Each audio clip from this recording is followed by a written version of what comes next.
चलते चलते थक चुकी थी वो। रास्ते ना थे, बस जंगल था और सन्नाटा। और तभी एक तालाब दिखा, शांत, नीला, जैसे उसके मन का दर्पण। वहां एक साधु ध्यान में बैठे थे, उम्र जैसे ठहर गई हो। उन्होंने धीरे से आंखें खोली, उसे देखा और मुस्कुराए। बोले, तू बहुत प्रेम करती है, पर अब समय है खुद से प्रेम करने का। उसकी आंखों में जैसे कोई गूंज उठी हो। साधु ने इशारे से तालाब की ओर दिखाया। बोले, ये पानी सिर्फ शरीर नहीं धोता, ये आत्मा का आईना है। वो चुपचाप पानी में उतरी, हर कदम के साथ जैसे कोई बोझ उतरता गया। और जब वो बाहर निकली तो वो पहले जैसी नहीं थी। चेहरा शांत था, आंखों में चमक थी, जैसे भीतर कोई नई किरण जल उठी हो। जैसे ही उसने तालाब छोड़ा, चारों ओर कुछ बदलने लगा। वो सूखे पेड़ जो झुके हुए थे अब सीधा खड़े हो रहे थे।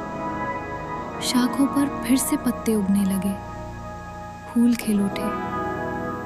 और फिर जैसे वो पेड़ एक साथ बोले, तेरा प्रेम सच्चा है, तू खुद को पा चुकी है। वो मुस्कुराई और पहली बार उसकी मुस्कान में कोई शिकायत नहीं थी। वो लौटी उसी गांव में जहां कभी उसे तिरस्कार मिला था, लेकिन अब उसकी चाल में आत्मविश्वास था, आंखों में शांति थी। लोग उसे देखकर रुक गए, कुछ हैरान, कुछ मौन।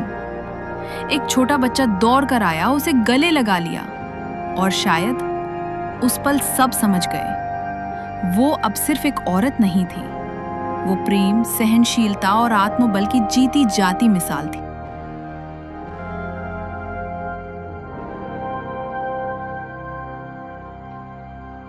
दादी ने ये कहानी अपनी पोती को सुनाई और फिर हल्के से आंखें बंद कर लीं, जैसे उस औरत की आत्मा अब उनके भीतर समा गई हो। खिड़की से हवा का झोंका आया और उसमें फूलों की महक थी। पोती मुस्कुराई। शायद उसने भी कुछ समझा कि जो बिना शर्त प्रेम करता है, प्रकृति भी उसका साथ नहीं छोड़ती।